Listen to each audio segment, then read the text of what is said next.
నమస్తే, welcome to bell TV voice of voiceless. Evening news update ఒకసారి చూద్దాం. ఎలా ఎదుర్కొందాం?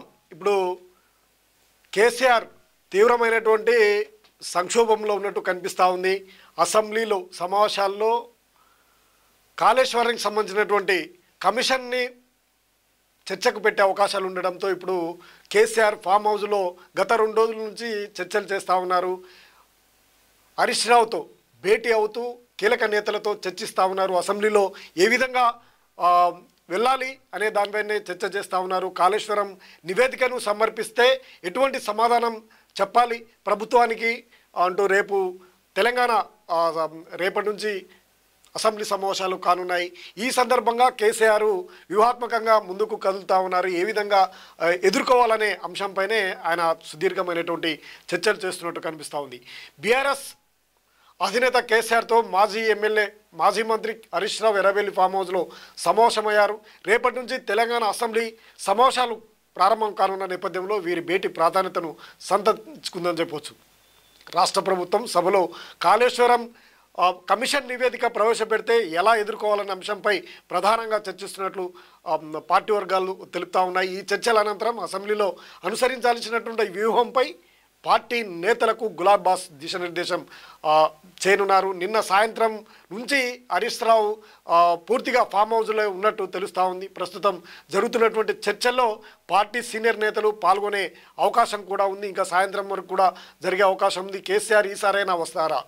మరి అసెంబ్లీ సమావేశాలకు ఇప్పటివరకు కూడా ప్రతిపక్ష నేత హోదాలో ఉన్నటువంటి కేసీఆర్ ఇప్పటివరకు ఆయన ఏదో సంతకాలకు హాజరు కావడమే తప్ప ఎక్కడ ఏ చర్చల్లో పాల్గొన్నటువంటి పరిస్థితి లేదు. మరి ఈసారైనా పాల్గొంటారా లేదా అనే అంశమే రాష్ట్ర వ్యాప్తంగా వస్తుంది. కాంగ్రెస్ అయితే రప్పియాలి కేసీఆర్ని అంటూ చూస్తూ ఉంది. మరి కేసీఆర్ హాజరవుతారా కారా అనే ప్రశ్ననే ఇంకా ఉత్పన్నమవుతుంది. పార్టీ వర్గాలు తెలిపినటువంటి సమాచారం ప్రకారం అయితే ఆయన ఈ అసెంబ్లీ సమావేశానికి కూడా హాజరయ్యే అవకాశము లేదనేది అయితే విశ్వసనీయంగా తెలుస్తుంది. అసెంబ్లీలో కాళేశ్వరం నివేదికను పెట్టడానికి ముందే తమకు నివేదిక ఇవ్వాలని బీఆర్ఎస్ నేతలు ఉదయం నుంచి అసెంబ్లీ దగ్గరే ఉన్నారు. అసెంబ్లీ స్పీకర్కు విజ్ఞప్తి చేశారు. కానీ అసెంబ్లీ స్పీకర్ అక్కడికి రాకపోవడము, కార్యదర్శి మాత్రము నివేదిక ఇవ్వడానికి ఆయన ఇష్టపడలేదు. వీరి యొక్క పిటిషన్ కూడా ఆయన తీసుకోలేదు. దీంతో వాళ్ళు వెనుతిరిగినటువంటి పరిస్థితి మనకు తెలిసిందే.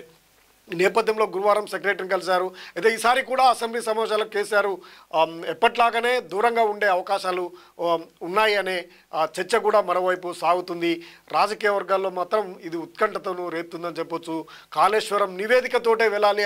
రానున్నటువంటి స్థానిక ఎన్నికల్లోకి ఖచ్చితంగా కేసీఆర్ని ఈ కాళేశ్వరంలో ఇరికించి స్థానిక ఎన్నికలకు పోవాలనే వ్యూహము రేవంత్ రెడ్డిది ఉన్నట్టు స్పష్టంగా కనిపిస్తుంది.